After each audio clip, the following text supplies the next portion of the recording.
श्री गुरु चरण सरोज रज निज मन मुकुर सुधारि। वर्णहु रघुबर विमल जस जो दायक फल चार। बोलिए सियावर रामचंद्र की जय। सिय राम मैं सब जग जानी, करऊं प्रणाम जोर जुग पानी। आइए कल पति पत्नी के जो संबंध हैं उन पर चर्चा हो रही थी, उसी पर और आज आगे कुछ विचार। जो पारिवारिक संबंध हैं, किसी भी प्रकार का संबंध हो, उसमें कृतज्ञता की भावना, प्रतिदान की भावना, संवेदना का स्तर, तपस्या, त्याग, ये सारे सूत्र होने ही चाहिए। और अगर ये नींव नहीं है रिश्तों में, देखिए रिश्तों की जो मुख्य नींव है, रामचरितमानस में रिश्तों का आधार तो भगवत प्रेम है, लेकिन संसार में व्यवहार में रह करके परिवार का जो प्रेम है, पहले अगर हम संसार के प्रेम में सामंजस्य नहीं बिठा पाए तो भगवान के प्रेम तक पहुंच ही न पाएंगे। आज के जीवन की सबसे बड़ी समस्या क्या है संबंधों में? कल कुछ समस्या पर चर्चा हुई थी। आज व्यक्ति ने क्या किया है कि जैसे एक वस्तु बाजार में बिकती है तो उसका एक बाजार का मूल्य होता है, इतने रुपए की ये वस्तु है। लेकिन अगर हम अपने मन से अपना कोई मूल्य रख लें और फिर हम चाहें कि सब लोग इसी मूल्य को चुकाएं, तो आज मनुष्य की सबसे बड़ी विडंबना ये है कि उसने अपना मूल्य मनमाना रख लिया है और वो सामने वाले से भी चाहता है कि जो हमारा मूल्य हम मान बैठे हैं वही मूल्य ये भी माने, जबकि ये संभव नहीं है। आपको तो गुण दोष के आधार पर आपका जो मूल्य होगा, समाज तो उसी आधार पर मूल्यांकन करेगा आपका। तो पहला दोष तो ये है रिश्तों में कि हम ये चाहते हैं कि हमने जो अपना मूल्य रखा है सामने वाला वो मूल्य चुकाए। और दूसरा जो दोष है रिश्तों में, वो कृतज्ञता का अभाव है। आज की सारी शिक्षा व्यवस्था, आज का जो सारा समाज है,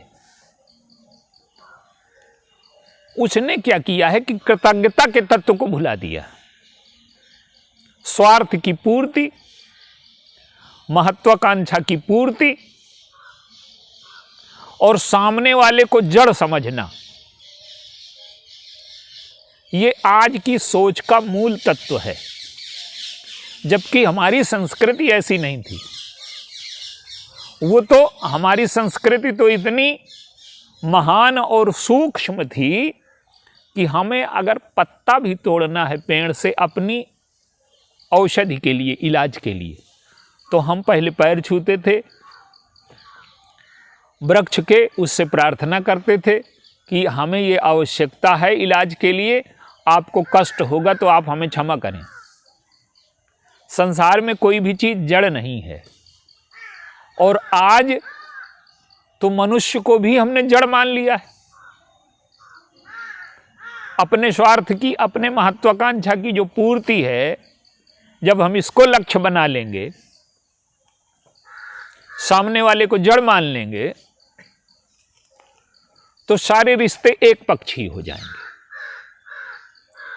और सामने वाला आपके हिसाब से चले, आप जैसा चाहें वैसा वो व्यवहार करे, ये संभव नहीं। क्योंकि उसका एक मन है, वो भी स्वतंत्र है, आपका मन है वो भी स्वतंत्र है। तो आप अपने मन के अनुकूल दूसरे को चलाना चाहते हैं और दूसरे के मन के अनुकूल अपने को चलाना नहीं चाहते। ये कैसे संभव होगा? आइए एक दो दृष्टांतों के माध्यम से हम इस समस्या का समाधान कैसे हो समझें। जनकपुर में भगवान राम गए। जनकपुर की जो स्त्रियां हैं भगवान राम को देखती हैं, तो वहां क्या है? स्त्रियों को भगवान राम सुंदर लगे तो वहां कामना है, अतृप्ति है, सौंदर्य का बोध है, लेकिन निष्कामता है उनमें। वो ये नहीं चाहती कि ये इतने सुंदर हैं तो इनका विवाह हमारे साथ हो जाए, इनका विवाह सीता जी के साथ हो जाए। उनका स्वार्थ है, वो कहती हैं कि ये सुंदर लगते हैं, हमें अच्छे लगते हैं, अगर संबंध हो जाएगा तो ये बार बार आएंगे तो इनके दर्शन करने को हमें मिलेगा। तो आप देखिए वहां अधिकार की वृत्ति, वासना की वृत्ति,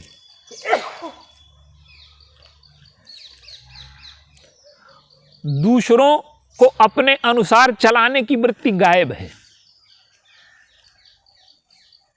तो ये जीवन की उत्कृष्टतम स्थिति है कि कोई हमसे हमारा किसी से हमारा संबंध आज क्या है? आज आप देखिए,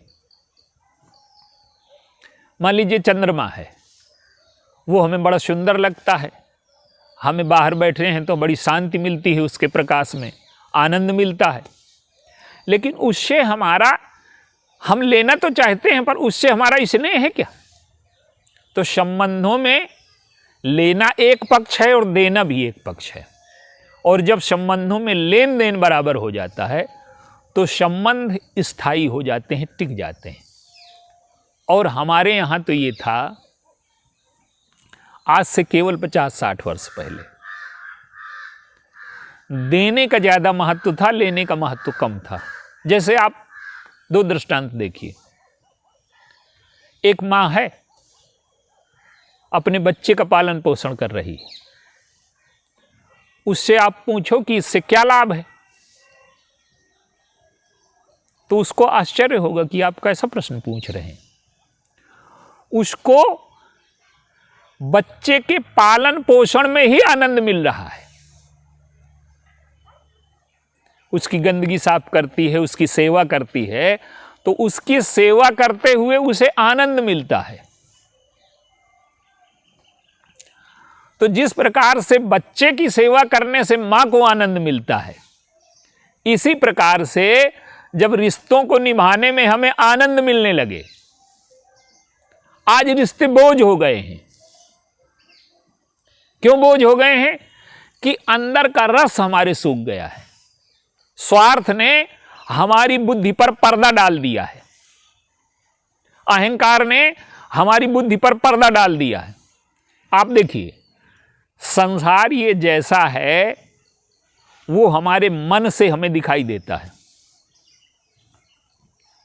अगर हमारे मन में अहंकार न हो तो हमें छोटा बड़ा नहीं दिखाई देगा।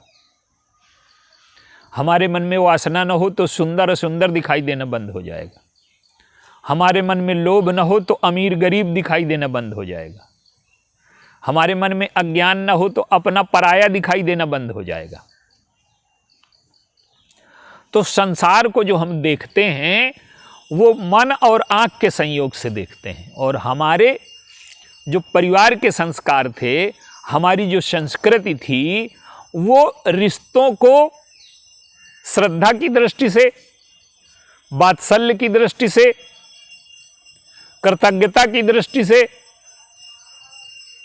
कर्तव्य पालन की दृष्टि से देखते थे। तभी हमारे रिश्ते इतने दिनों तक हमने जो परिवार संस्था को बचा के रखा, दुनिया में कहीं परिवार संस्था हमारी जैसी समृद्ध नहीं है, आज भी नहीं है, पहले तो थी ही नहीं। तो भगवान राम जब वन को जा रहे हैं, जनकपुर का उदाहरण हुआ, अब एक उदाहरण आप देखिए, भगवान राम वन को जा रहे हैं तो भगवान राम कहते हैं कि तुम यहीं रहो सीता जी से, और माता पिता की सेवा करना, सास ससुर की सेवा करना, यही धर्म है। तो सीता जी ने उस धर्म का चुनाव किया। हम धर्म के चुनाव में अक्सर सुविधा को चुनते हैं, जिसमें हमें त्याग न करना पड़े, कष्ट न उठाना पड़े, सामने वाला हमारी सुख सुविधा का ध्यान रखे। तो जब हम धर्म का चुनाव करेंगे रिश्तों में, तो हमें ये ध्यान रखना है कि हम सुविधा का चुनाव कर रहे हैं कि त्याग का चुनाव कर रहे हैं। तो सीता जी ने धर्म का पालन हो जाता वो, लेकिन उसमें क्या है कि वन के कष्टों से बच जाती, सुविधा उनको मिल जाती। लेकिन सीता जी ने उस धर्म को नहीं चुना जिसमें सुविधा मिल जाए, उस धर्म को चुना जिसमें त्याग करना पड़े, जिसमें वैराग्य हो, जिसमें सेवा हो, जिसमें श्रद्धा हो, जिसमें निष्ठा हो और जिसमें दूसरों को सुख पहुंचाने की वृत्ति हो।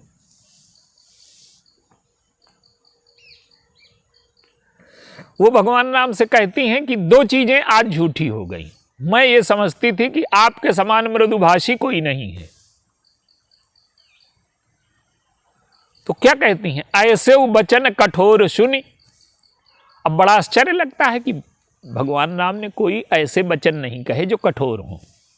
उन्होंने कहा कि तुम राजकुमारी हो, तुम सुविधा के बीच में पली हो, वन के कष्टों को न उठा पाओगी, इसलिए यहीं रहो।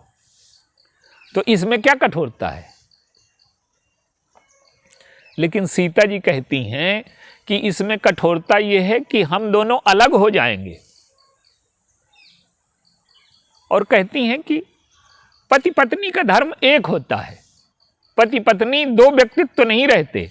आज तो प्रारंभ से ही शिक्षा दी जाती है, अहंकार को इतना ठोस बनाया जाता है कि दो व्यक्तित्व तो कभी मिल ही न पाएंगे। पहले क्या था कि अहंकार को ठोस नहीं बनाया जाता था, तरल बनाया जाता था। उसका अहम ठोस रूप न ले पाए, इसलिए बचपन से ही झुकना सिखाया जाता था। ये पिता है, इनका आदर करो, ये गुरु है, इनका आदर करो। तो उसका अहम झुकता रहता था, तरल होता रहता था। दो पत्थर आप पास में रख दीजिए तो वो पास में रखे जरूर हैं, कभी जुड़ेंगे नहीं। और दो गिलास पानी एक बर्तन में डाल दीजिए तो दोनों गिलास के पानी का आप अंतर न कर पाएंगे कि किस गिलास का पानी है। तो पति पत्नी का व्यक्तित्व तो दो पत्थर नहीं है कि एक दूसरे के बगल में रख दिए जाएं। पति पत्नी का व्यक्तित्व तो ऐसा है कि जो दो व्यक्तित्व मिलकर के एक हो जाएं, कोई पहचान न पाए कि ये कौन है अलग अलग। तो जब भावनाएं, संवेदनाएं, कृतज्ञता इतनी तरल हो जाएं कि दोनों की पहचान अलग अलग रह ही न जाए, तो ये अहम का घुलना है। और इसके बाद दूसरों की सुख सुविधा। तो सीता जी ने कहा कि आप बहुत कठोर वचन बोलते हैं। और वो कहती हैं कि इतने कठोर वचन सुन करके भी अगर मेरा मन विदीर्ण नहीं हो गया, मेरा हृदय, तो आपका वियोग सह लूंगी। अब आप देखिए, सीता जी ने सुविधा के स्थान पर कष्ट का चुनाव किया। भगवान राम भी धर्म को चुनते हैं। रिश्तों में से क्या चुना? वो चाहते तो सुविधा का धर्म चुन लेते कि पिताजी की आज्ञा तो है, लेकिन गुरुजी की आज्ञा ये थी कि मैं राजगद्दी में बैठूं। तो जब भी आप कर्तव्य का पालन करेंगे, धर्म का पालन करेंगे, तो सुविधा के स्थान पर आपको त्याग और कष्ट को चुनना पड़ेगा। तो सीता जी और लक्ष्मण जी दोनों भगवान राम के साथ गए। और ये दो पात्र नहीं हैं। मानस में जितने पात्र हैं वो सब हमारे जीवन के, हमारे अंतःकरण के वृत्तियों का वो है। आप देखिए, लक्ष्मण जी हैं वैराग्य और सीता जी हैं भक्ति। सीता जी रिश्तों में भक्ति होनी चाहिए और रिश्तों में वैराग्य भी होना चाहिए। अगर वैराग्य नहीं है तो केवल आप अपनी सुख सुविधा का, अपनी भावनाओं का, अपना ख्याल रखेंगे। तो वैराग्य का अर्थ है कि हम अपनी सुख सुविधा के स्थान पर दूसरे की सुख सुविधा का ध्यान रखें। और भक्ति का अर्थ है कि उसकी संवेदनाओं को हम परख लें भगवान राम ने वाल्मीकि जी से पूछा कि हम कहाँ रहें, और रहने में भी उन्होंने एक सूत्र दिया जो जीवन में सुख का रास्ता खोल देता है। देखिए, आज का व्यक्ति बड़ा स्वार्थी हो गया है, बड़ा अहंकारी हो गया है, सारे साधन उसने इकट्ठा कर लिए हैं, पर दुख बनाने की कला में आज का व्यक्ति बड़ा निपुण है। मनुष्य का जो इतिहास है, विज्ञान के विकास ने क्या किया है कि सारी सुविधाएं इकट्ठा कर दी हैं। आज का जो व्यक्ति जितना काम करता है, आज से 50 साल पहले 10 गुना ज्यादा काम करता था, 10 गुना ज्यादा अभाव था, लेकिन आज के व्यक्ति से अधिक स्वस्थ था, अधिक प्रसन्न था। अभाव में भी उसके जीवन में प्रसन्नता थी, क्योंकि वो जीने का ढंग जानता था। आज का व्यक्ति जीने का ढंग भूल गया है। तो वाल्मीकि जी से कहते हैं कि आप ऐसा स्थान बता दीजिए जहां मैं रहूं तो मेरे रहने से किसी को कष्ट ना हो, मुनि उद्वेग न पावे कोई। तो जब हम रिश्तों में ये चीज ध्यान में रखना शुरू कर देते हैं कि हमसे किसी को कष्ट तो नहीं हो रहा, जब ये संवेदना हमारे जीवन में आ जाती है, परिवार में आ जाती है, तो हमारे रिश्ते मधुर होने लगते हैं। अच्छा, एक चीज और आप देखिए, लक्ष्मण जी और सीता जी क्या करते हैं। लक्ष्मण जी और सीता जी वहां कुटिया बना देते हैं, और कुटिया काहे की बनाते हैं? तिनके और पत्तों की। तो हमारा जो व्यक्तित्व है वो तिनके जैसा, तिनका कितना नम्र है, आप उसके ऊपर बैठते हैं, आपको आदर से बैठाता है। तो हमारे जीवन में विनम्रता हो तभी रिश्ते चलेंगे, और अपने को बड़ा मूल्यवान न माने। पत्ता क्या करता है? पत्ता जब वृक्ष धीरे धीरे उसको छोड़ देता है, तो वो सांसारिक संबंधों में क्या होता है कि सांसारिक संबंधों में अगर आप समर्थ नहीं हैं, दूसरों को दे नहीं पाते, तो दूसरे आपको छोड़ देंगे, जैसे वृक्ष पत्ते को छोड़ देता है। तो पत्ता जब तक वृक्ष को देता रहता है, तब तक पत्ते और वृक्ष का संबंध बना रहता है। यही हमारे संबंधों का आधार है। आपने देना बंद कर दिया और केवल लेना शुरू कर दिया, तो रिश्ते टूट जाएंगे, जैसे वृक्ष और पत्ते का रिश्ता टूट जाता है। तो लक्ष्मण जी और सीता जी ये हैं वैराग्य और भक्ति।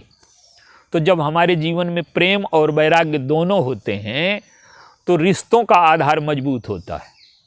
वैराग्य का अर्थ है अपने सुख के स्थान पर दूसरे की सुख की चिंता, और प्रेम का और भक्ति का अर्थ है कि अपने भावनाओं के स्थान पर दूसरे की भावनाओं का आदर।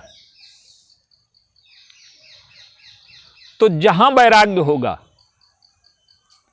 वहां त्याग भी होगा, वहां सेवा भी होगी, जहां भक्ति होगी वहां प्रेम भी होगा और समर्पण भी होगा। तो त्याग, सेवा, समर्पण, भक्ति ये रिश्तों के मूल आधार हैं। और आप देखिए, वन में रहते हैं, राज्य से निकाले गए हैं, सारी सुविधाओं से वंचित कर दिए गए हैं। आज के मनुष्य का ये दुख नहीं कि उसको सुविधाएं उपलब्ध नहीं। जो राजाओं को सुविधाएं उपलब्ध नहीं थी, वो आज हमें उपलब्ध हैं। राजा के पास घोड़े थे, पर उसमें कोई साकर नहीं था। हमारे पास जो वाहन है आज उनमें साकर है। राजा के पास जो महल नहीं थे, महल में जो सुविधाएं नहीं थी, वो हमें मिल गई हैं। तो आज सुविधाओं के ढेर में बैठा हुआ मनुष्य स्वार्थ और अहंकार के कारण उसने दुख का, तनाव का, पीड़ा का इतना बड़ा निर्माण कर लिया है कि उसका भावनात्मक रूप से पोषण होना जरूरी है। शारीरिक पोषण, भावनात्मक पोषण और वैचारिक पोषण, ये तीनों पोषण मनुष्य को उपलब्ध नहीं होते तो मनुष्य अधूरा रहेगा, प्यासा रहेगा, दुखी रहेगा, उदास रहेगा। तो भगवान राम ने अयोध्या से निकल करके, जंगल में रह करके, असुविधाओं के बीच में रह करके ये दिखाए। वो तो ईश्वर हैं, उनको क्या सुविधा होनी है, वो तो आनंद के केंद्र हैं, वो तो भक्ति हैं, वो वैराग्य हैं, वो तो दिव्यतम हैं। लेकिन उनके जीवन का कुछ अंश भी हमारे जीवन में आ जाए, ज्ञान आ जाए, वैराग्य आ जाए, भक्ति आ जाए, तो हमारी जो कुटिया है, चाहे कुटिया हो चाहे महल हो, वो अयोध्या से अधिक प्रसन्न है। राम संग सिय रहत सुखारी, पुर परिजन ग्रह सुरत बिसारी। लक्ष्मण जी साथ में हैं, जोगो वहीं प्रभु सिय लखनई कैसे, पलक बिलोचन गोलक जैसे। वो पुत्र जैसे हैं, तो जैसे पलकें नेत्रों की रक्षा करती हैं, वैसे लक्ष्मण जी की सुविधा का ध्यान भगवान राम और सीता दोनों रखते हैं। तो अगर हम लोगों के जीवन में ये हो जाए, जैसे हम अपने पुत्र, माता पिता दोनों पलक जैसे अपने पुत्र को पालते हैं, तो रिश्तों में ये भाव होना ही चाहिए। तो लक्ष्मण जी प्रसन्न है, भगवान राम प्रसन्न है, सीता जी प्रसन्न है। छिन छिन लखिसी राम पद, जानी आप पर नेह, और करत न सपने हो लखन चित, बंधु मातु पितु गे। मनुष्य को जब प्रेम का पोषण मिलने लगता है, भावनात्मक पोषण मिलने लगता है, तो वो अभाव में भी प्रसन्न रहना सीख जाता है। सुख सुविधा का मूल्य है जीवन में, शरीर की सुविधा का मूल्य है, लेकिन शरीर से अधिक भावना का मूल्य है। आप देखिए, भगवान राम अयोध्या की याद करते हैं, पर ये याद नहीं करते कि महल में मैं इतना प्रसन्न था, यहां आकर के दुखी हो गया। वो याद करते हैं काहे की? भरत के स्नेह की, माताओं के स्नेह की, प्रेम की याद करते हैं, सुविधा की याद नहीं करते। और आज हम रिश्तों में प्रेम की याद नहीं करते, सुविधा की याद करते। तो जब रिश्तों में प्रेम की याद होगी सुविधा के स्थान पर, तो रिश्ते मधुर होंगे।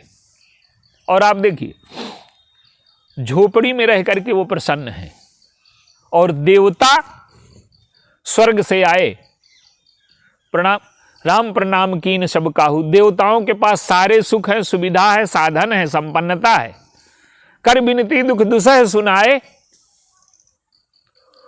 तो वैभव भोग साधन व्यक्ति को प्रसन्न नहीं कर सकते। क्यों? देवता दुखी हैं और अभाव में भगवान राम सुखी हैं। ईश्वर न मान करके अगर मनुष्य माने, तो उस अभाव में भी प्रेम है। प्रेम क्या है? भगवान राम चल रहे हैं, लक्ष्मण जी को प्यास नहीं लगी। वो कहते हैं कि मुझे प्यास लगी है, आप लोग एक जगह विश्राम करें, मैं पानी पी आऊँगा, आपको भी ले आऊँगा। ये क्या है? उनको लगता है कि ये थोड़ी देर विश्राम कर लेंगे, उनको प्यास नहीं लगी। उनको लगता है कि मैं पानी ले आऊँ तो ये थोड़ी देर विश्राम कर लें। तो लक्ष्मण जी की भावना ये है कि इन्हें विश्राम मिल जाए। जब सीता जी थोड़ी देर हो गई तो वो कहती हैं कि कहाँ गए, देर हो गई। पहले कहती थी कि वे वीर हैं, प्राणनाथ प्रिय देवर साथा, वीर धुरीन धरे धनु भाथा। जल को गए हैं लखन लरिका, परखो प्रिय पाए छाए घरी को हुए ठाढ़े। तो लक्ष्मण जी खो न जाएं, इतनी देर से नहीं आई, ये चिंता सीता जी को है। तो जब हम परिवार में रहें, तो एक दूसरे की चिंता, एक दूसरे की भावनाओं का आदर, जिस प्रकार से ये तीनों पथिक करते हैं, जंगल में रह करके भी प्रसन्न है वो। तो अगर एक दूसरे की भावनाएं, एक दूसरे की सेवा, एक दूसरे के प्रति श्रद्धा अगर परिवार में ये विकसित हो जाए, तो हमारा परिवार फिर संगठित हो सकता है। दुनिया में आज भी हमारा परिवार सर्वश्रेष्ठ है, लेकिन अपनी संस्कृति और अपने परिवार को बचाना हमारे जीवन का लक्ष्य होना चाहिए। और ये अगर सूत्र हमारे जीवन में उतर आए, आप देखिए, जंगल में रहते हैं, रावण सोने की लंका में रहता है, लेकिन उसको तृप्ति नहीं है, अधूरा है उसका जीवन। वो चोरी करने नन्नक वन में आता है। तो बहुत, आज कोई कुटिया में नहीं रह रहा, आज सारी सुविधाएं हैं व्यक्ति को, केवल उसका दुख मनमाना अनुशासनहीन हो गया है उसका मन, और अपना मनमाना मूल्य रख लिया है उसने, और वो चाहता है कि यही मूल्य सभी चुकाएं। तो हम अपने जीवन में अपने मन को अनुशासन में रखना सीखें, दूसरे की भावनाओं का आदर करना सीखें, दूसरे के आनंद सुख सुविधा का ध्यान रखना सीखें। और अगर हम ये कर सकते हैं तो हम अभावों में भी प्रसन्न रह सकते हैं। और अगर इन चीज़ों का हमने ध्यान नहीं रखा, दूसरे के सुख, दूसरे की सुविधा, अपने मन को नियंत्रित करना नहीं सीखा हमने, अनियंत्रित हम ये चाहते हैं कि सारे हमारे लिए सोचें, सारे हमारी सुविधा का ध्यान रखें, जितने लोग हैं हमारी भावना का ध्यान रखें, हमारे सम्मान का ध्यान रखें, पर हम किसी का ना रखें। और ये प्रवृत्ति रहेगी तो परिवार संगठित नहीं हो सकता, परिवार में संघर्ष बना रहेगा। आप देखिए अयोध्या का परिवार क्या है, क्यों हम आज लाखों साल बाद भी याद करते हैं कि वहाँ जो झगड़ा है वो सुविधा को लेकर के नहीं है, वहाँ जो मीठा विवाद है किस बात का है कि इनके हिस्से का दुख हमें मिल जाए और हमारे हिस्से की सुविधा और सुख इन्हें मिल जाए। भरत जी और भगवान राम का यही है, लक्ष्मण जी, भगवान राम, सीता जी, भरत जी, जितने पात्र हैं ये सब, वो जो परिवार है अयोध्या का, वो प्रतिक्रिया से नहीं संचालित होता, वो सुख सुविधा को महत्व नहीं देता, दूसरे की भावना, दूसरे की सुविधा को महत्व देता है। स्वयं वो कष्ट लेने को तैयार हैं और दूसरे को आनंद देने को तैयार हैं।